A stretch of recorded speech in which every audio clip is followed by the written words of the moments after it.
Joining us now with more on the rising tensions in the Middle East, retired U.S. Navy Admiral James Stavridis, former NATO Supreme Allied Commander. He is now Carlyle Group's Global Affairs Vice Chair and an NBC News Chief International Analyst. Thank you very much for being here, James.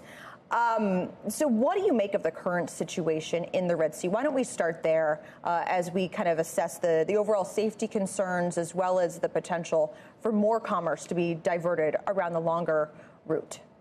Yeah, let's start with a little context. The Red Sea is the size of the state of California. It's huge. At the very top of it, of course, is the Suez Canal. You probably remember, Leslie, a couple of years ago, a tanker got itself wedged sideways in the Suez Canal. Reverberations through global supply chains were immediate and very dangerous. So if the Houthi rebels actually cut off the Red Sea and shipping refuses to go through it, you've got a big global supply chain problem, drive prices higher, particularly oil prices. So the business context is very significant here. In terms of what's going on, the good news is you've got a coalition of ships that are patrolling it, shooting down drones, etc. But it's a huge area. So even if you had, say, a dozen warships, again, it would be like patrolling California with 12 police cars. Very tough military problem. Final thought here, Leslie.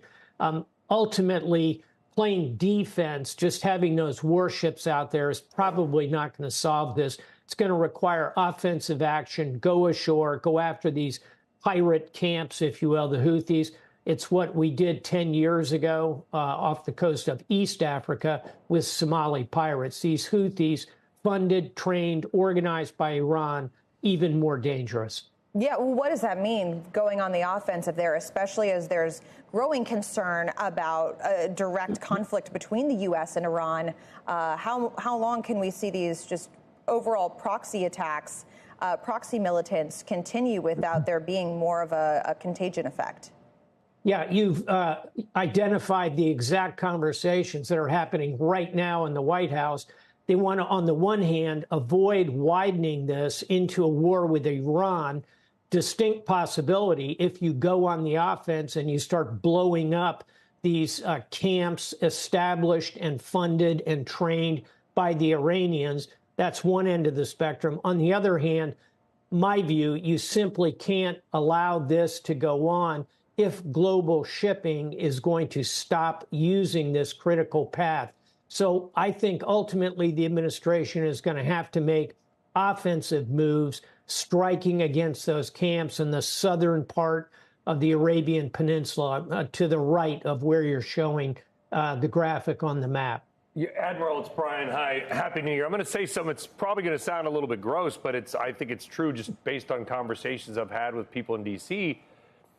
All these things people might agree with you on, but also the administration has an election in November. They can't have oil and gasoline prices spiking. I mean, I know it sounds a little bit gross, but you must agree that will go into their thinking on how to react. If oil goes to $110 because we're going into Iraq again or directly hitting Iran, that is a non-starter ahead of an election. Indeed it is. And let me add another thought to that, Brian. It could be strikes coming from Hezbollah to the north of Israel against Israel.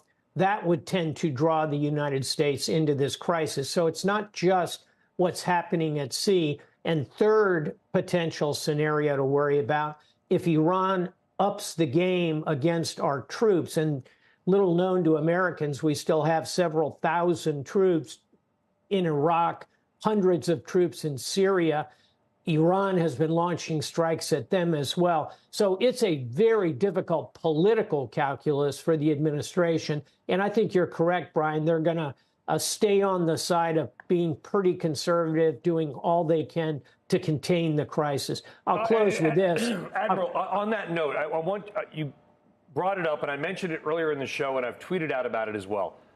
I have two people I know in New Jersey that they're Army reservists. One's in mid-40s, multiple kids, sole breadwinner. He's being called up in January. I understand it's a normal rotation. They're going, but they're going to Syria and Iraq. These are 40-year-old Army reservists, professionals what are they doing there? Is that something we need to be concerned about? Is that a regular rotation, do you think? Or to your point, when I heard that my friends are going to Syria and Iraq, I'm thinking, what the hell's going on here? Yeah. We, again, thousands in Iraq, hundreds in Syria. It is a regular rotation.